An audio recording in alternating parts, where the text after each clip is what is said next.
What's going on, everyone? Welcome to Big Blue Review, where we react to each Giants game of the season and give you our analysis. What's going on, you guys? Real quick, I just want to give a shout out to our socials. Hit that subscribe button, like the video, turn on our post notifications. We're going to be posting daily NFL content. And on TikTok and Instagram, you can follow us at Totally Unbiased. And on Twitter, you can follow us at YT_unbiased. And then just to jump right into it real quick, this week, we're going to be going over how the Giants hosted the Denver Broncos at MetLife Stadium and lost 27-13. So, Nick, what do you got for this game? What's your thoughts and opinions? I got a lot to say, and this is why we didn't really talk about it in our episode of Totally Overreacting, because you guys might say that I'm overreacting. All right, so let's get it started. This team is completely unwatchable. All right, we're gonna put it right there. They're unwatchable. They have no offense at all. Defense can't get off the field. I don't know how Jason Garrett is still here.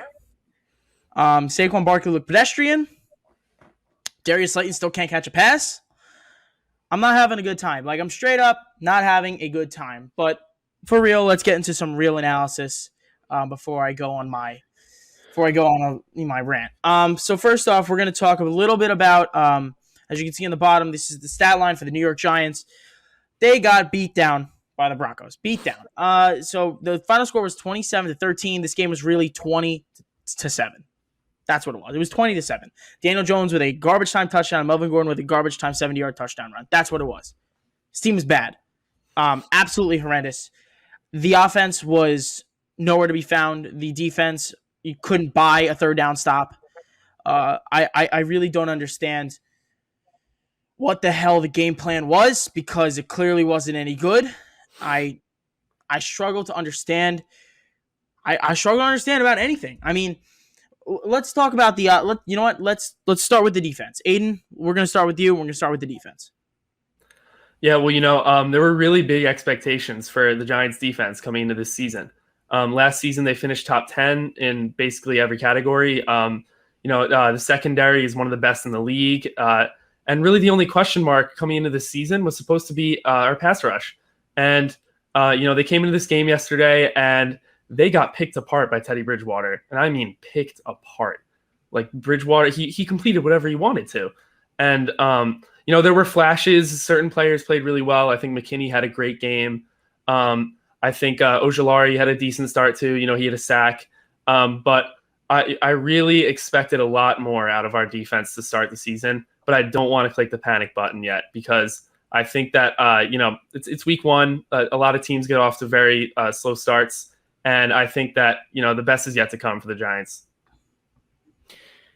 Yeah, with this defense, I'm not going to hit the panic button either, Aiden. I definitely agree with that. I don't know. I definitely think give it a couple more weeks, let them get some more practice in, play some more full games, get something going, get adjusted. Something's going to change there. I definitely think the Giants' pass rush is still a bit of a question mark, but that secondary should not be as bad as how they were. For the guys that are in that secondary, it should not be that bad. And I really don't even want to talk 100% about the defensive side of the ball that much for me personally, because I have a lot more concern and questions and opinions, thoughts on the offensive side of the ball and just the whole offense in general. All right, so my analysis on the defense. Yesterday sucked. 0. Terrible. They get a B. No, just kidding. They get an F. That defense was horrendous. First of all, the offense never got the ball. Okay, listen, we're going to talk about the offense, their problems. The offense didn't get the ball. They were never on the field. Okay, so when you have the ball in the first half and, Jason Garrett gives you this lame duck after you get – they're having this long drive. Broncos driving down the field. Logan Ryan makes a great play, strips the ball, right? And that was after a long drive where the defense was getting beat on third down repeatedly. And you know what? Okay, hey, it didn't work out, and Giants played 3 plays to punt the ball. So they punt the ball back to the defense. There was 7-8 minutes left in the half. Denver Broncos drove down the field and scored with 3 seconds left in the half. And the Giants never saw the field again on offense. Then Broncos start the second half with the ball. Look, there's a 9-minute drive. First down after first down after first down. The tackling, atrocious. Atrocious. No pass rush at all. And frankly, the coordinator, Patrick Graham, he did a great job last year. Not his best effort in this first game. I feel like he was trying to find a comfort level with man coverage in this defense, and it's clear they don't have one. I don't understand. When you have no pass rush, you can't play man coverage. You can't. I understand Leonard Williams is the only guy in that defensive line where I'm like, okay, I know what I'm getting from you. Because Ojulari's a rookie. Zimenez did nothing. Carter did nothing. That's your pass rush. That's it. Dexter Lawrence had one play where I even saw him. Really horrendous. To give you some statistics, not just to pull this out of thin air. The Denver Broncos were 3 for 3 on fourth downs, and all three fourth downs were 7 yards or more. Besides the goal line one, they were 7 yards or more. And you want to go to third down, they were 7 for 15, and some of them were late and they didn't get a couple late in games. So they were really 7 for 12 when the game really mattered on third down. 7 for 12. That is unacceptable. That's over 50% on third down. And these weren't short third downs. This was 3rd and 7, 3rd and 12, 3rd and 17. They were getting third downs. It didn't matter what it was. Teddy Bridgewater picked them completely apart, and there was really nothing that I saw from that defense that was like, oh, this defense is good. Now, early on, the run defense was good. Besides the long rushing touchdown, the rush defense was not a problem. But they allowed 420 yards. 420 yards. And albeit 70 of those yards came on one rush by Melvin Gordon when the game is really over, that's fine. However, when your offense cannot, for the life of them, get a first down, it's going to be tough on the defense. It's going to be tough. Now, was the offense the issue in this game? Partially. The defense was the bigger problem. And if you go down deeper into the stats, the Broncos had 8 drives in this game. 8, right? They had 8 total drives. And they spanned 66 plays. In the first 3 quarters, they had 6 of those drives, which spanned 50 of those 66 plays. That's unbelievable. There were multiple 10-play drives by the Denver Broncos. The defense did not show up for this game. They looked horrendous. They played horrendous. I mean, they were trying to experiment with man coverage because, I went down and I rewatched part of this game, and mostly on the defensive side of the ball, they did not have an answer when they tried to do man coverage because you can't do man coverage, like I said, with no pass rush. There was no pass rush. The man coverage wasn't good enough. Aiden mentioned this before the show. I'm going to let him talk about it a little bit. Jabro Peppers had a tough game. Yeah, Jabro Peppers is one of the guys that the Giants look at as a key, consistent piece. And yesterday, that wasn't the case. He was exposed over and over again. He was targeted 4 times, and of those 4 targets, he allowed a completion every time. So, they had to put in McKinney. McKinney got, I think, 60% of the snaps versus Jabril's 40, and that was a very, very striking issue yesterday, and that's something that's going to have to be cleaned up on. And like you were saying before, I think one of the things that the Broncos did best yesterday was they kept our defense on the field for as long as they possibly could. They were every single drive. It was first, second, third, fourth, or first, second, third. It was painful. And what ties into that is it keeps the offense off the field. So when the Giants finally came back in the third quarter, when DJ finally saw the field again, all momentum was lost. So everything, all of these things just tied together, and it created a very, very painful game to watch as a fan. Yeah, no, definitely. One thing I want to circle back on that both of you kind of touch points on. Our defense was on the field way too long. I mean, granted, they couldn't make the stop for themselves, but some of the play calling on the offensive side of the ball, I did not like it. There was a point in the game, I can't remember exactly when, they're inside the 10, they're trying to avoid a safety. It's 3 little nothing plays, and they're punting the ball away, and the defense is coming right back out on the field. The offense couldn't get anything moving, and I believe that's why the defense even struggled even more. They couldn't catch a break from creating a turnover for themselves or just having the offense go out on a 5 to 8 minute drive and giving them a rest. They were getting killed.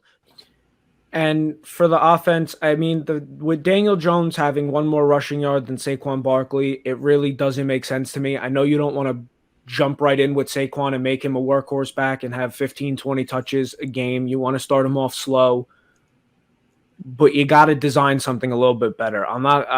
You can't assign specific blame to anybody on the offense. I will blame the offense for not being able to stay out on the field long enough and give their defense a break after long drives.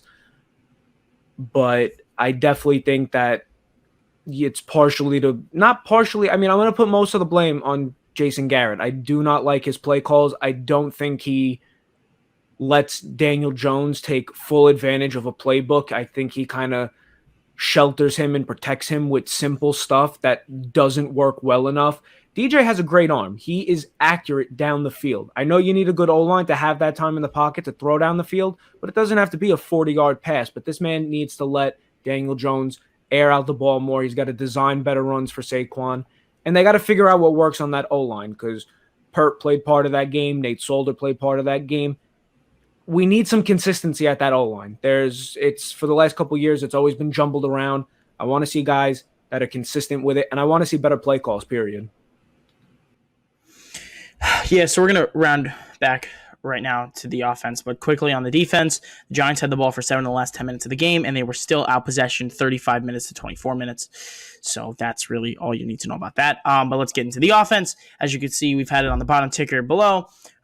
Obviously, the leading passer is Daniel Jones. He completed 22 for 37, 267 yards and a touchdown. He was also their leading rusher. As Andrew mentioned, he had one more yard than Saquon. Jones had 6 for 27 and a touchdown. And Sterling Shepard, one of the lone bright spots in this game, had 7 catches for 113 and a touchdown.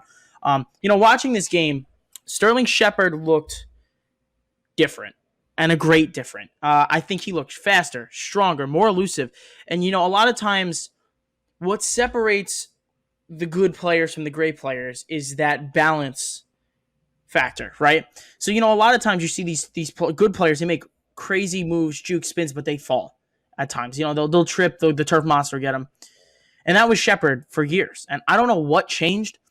He's faster, he's quicker, he's stronger. And when he makes that move, he's not falling anymore. He's keeping his balance, and he's running. He looked fantastic yesterday. I mean, this was one of his best games of his career that I say he dominated the Broncos. 7 for 113 and a touchdown. That touchdown, the lone touchdown that the Giants had that actually was a real touchdown that actually mattered, that wasn't in garbage time scores. The offense is a big problem. Jones had a really bad fumble in this game, really bad. The score was 27. No, it was 20-7. Giants driving down. Jones fumbles the ball. I mean, he's running towards first down marker on second down. He fumbles the ball while holding it with 2 hands. Somehow, I don't understand. That has got to stop. If you want to win and you want to be the quarterback of New York Giants or any NFL team, you cannot turn the ball over every single game. That is his 18th fumble lost since he's been drafted.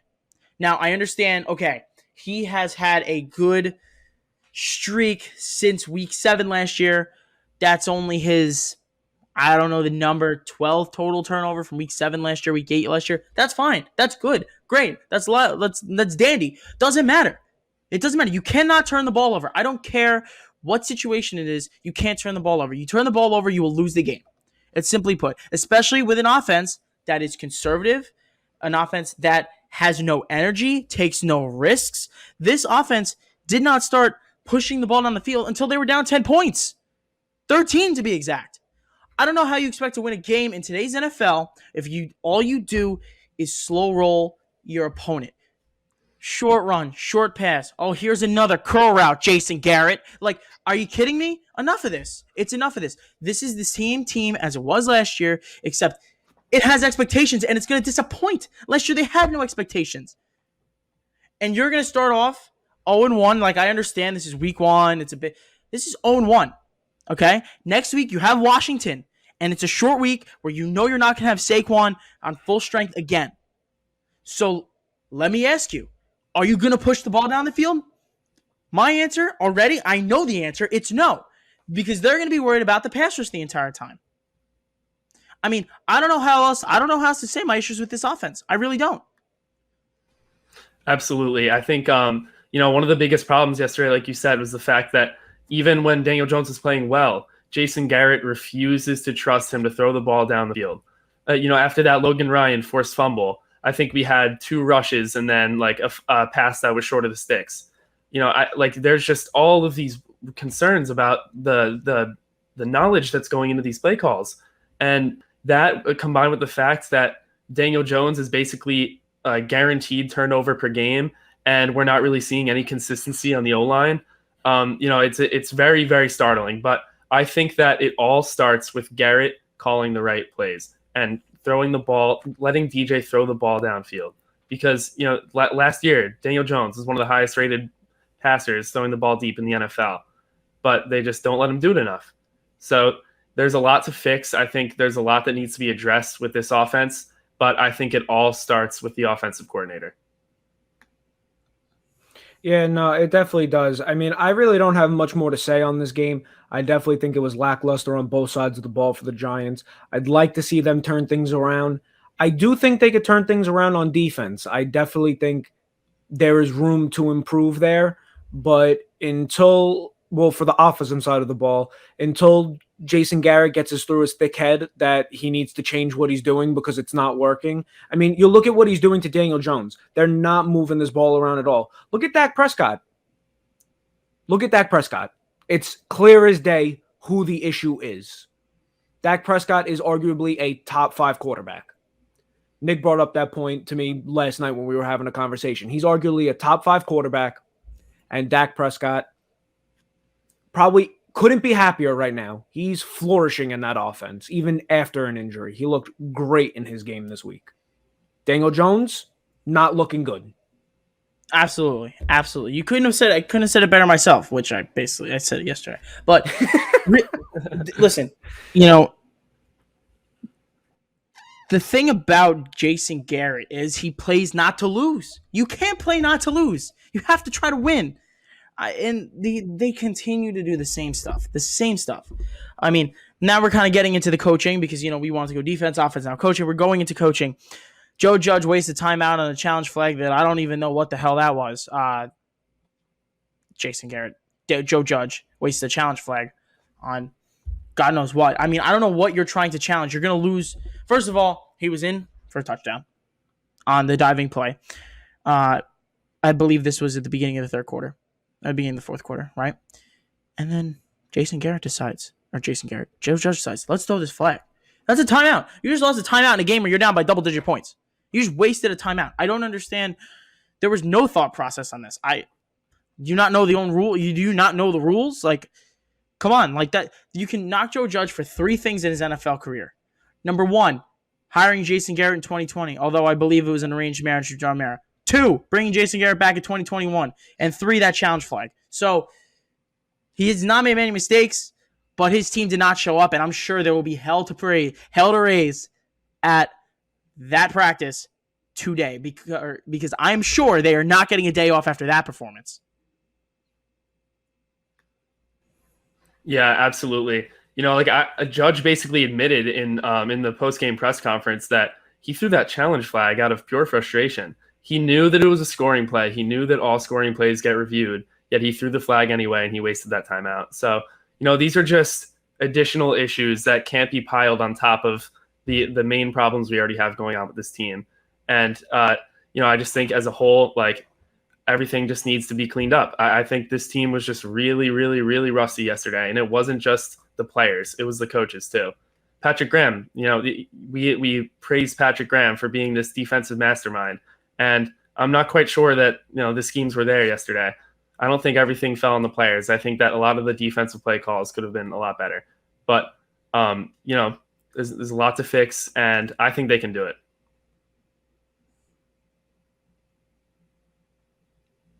Get it through your thick head, Jason Garrett. Change the plays.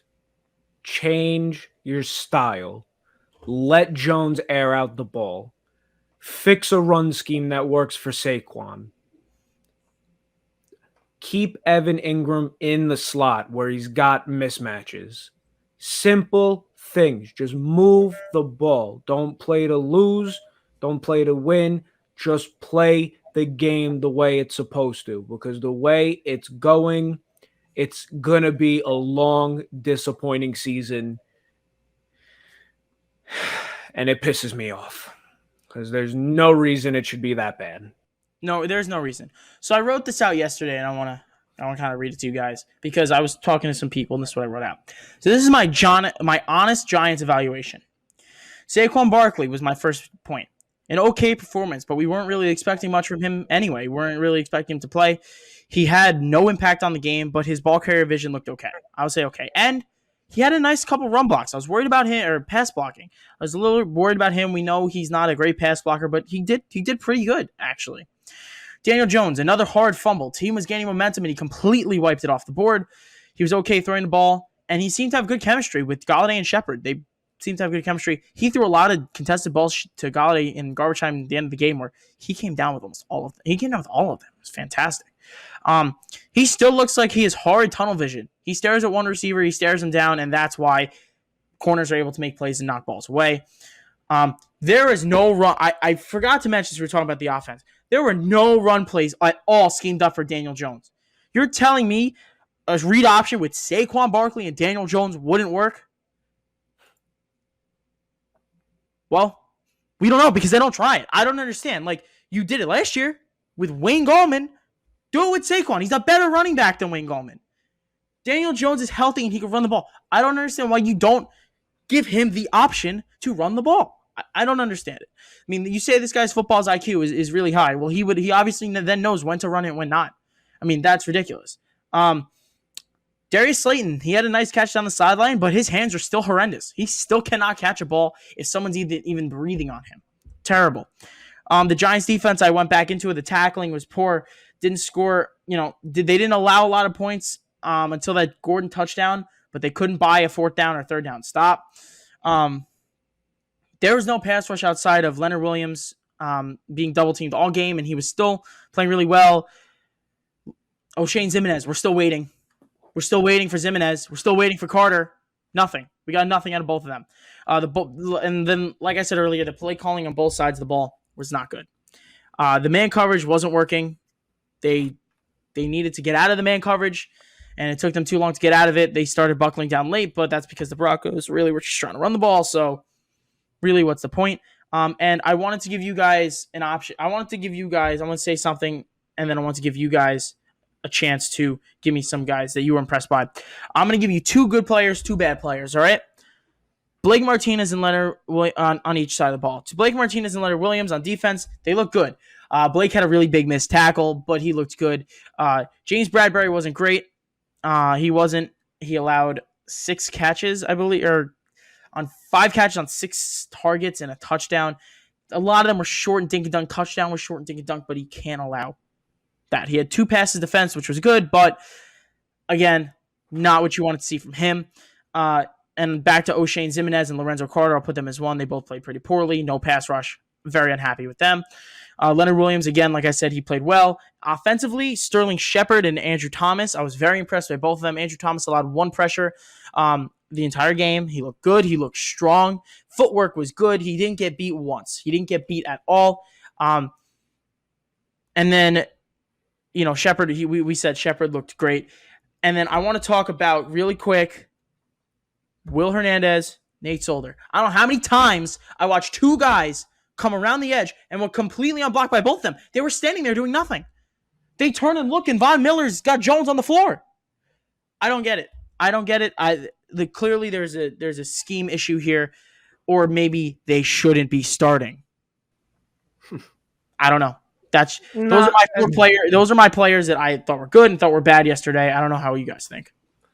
Yeah, well, to start with the offense, to be honest, I think there was a lot more bad than good. I think the only 3 players I would say were very good yesterday on our offense were, like you said, Andrew Thomas and Sterling Shepard. But I think Devontae Booker was actually very good too. His pass blocking was amazing. He set up that first touchdown we got very well. He absolutely annihilated the edge rusher. And, besides that, there was a lot of bad on our offense. Our O-line was very inconsistent. Like you said, Solder and Hernandez were just getting violated the entire game. Slayton's hands were bricks. He couldn't catch anything. There's a lot to not like on that offense yesterday. And then when you shift to the defense, the main issue was definitely the pass rush. I think that our linebacker core as a whole was just very poor. That we couldn't get anything going around the edge. And Teddy just had all day to decide where he was going to throw it. And so, just for our hate, I'm just going to say the whole pass rush was bad. But then for our secondary, I think there were a couple bright spots and a couple bad spots in our secondary. I think McKinney was fantastic. He had a couple very clutch plays, clutch third down stops. And I think for the bad, I'm gonna have to say Jabro Peppers, like we covered earlier. He didn't break up a single ball all day. He was getting exposed. But yeah, I think our secondary, there's a little good, a little bad, and our pass rush was just awful as a whole. Yeah, and I mean, I want to give it to Kenny Gallaudet because, like Nick brought up earlier, he caught some pretty contested balls. There was one, I can't remember exactly at what point in the game it was. It was definitely within the second half. It was a ball that I easily thought should have been an interception, and Gallaudet snagged it. And I was actually very impressed with that. I like to see that he's fighting for the ball and he didn't just give up on the play. He fought for that ball even on the ground. He was rolling and he was not giving up that ball. I definitely think he played well. We all previously said anyway that Sterling Shepard played well, had the one actual touchdown that mattered in this game. On the defense, the bad for the offensive side, Nate Solder, the line in general. Andrew Thomas did play well. I liked Gates at center. The rest of the line really didn't do anything that was spectacular or even really mediocre. Nick brought it up. Hernandez and Solder were sitting there watching Von Miller curb stomp Daniel Jones. Just turned around and looked.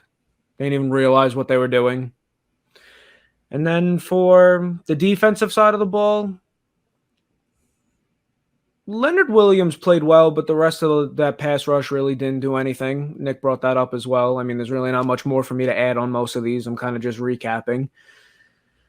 And I did like McKinney. Peppers did play bad. Like Martinez could have played better, but he was still a bright spot of the defense in general. I don't know. There really wasn't.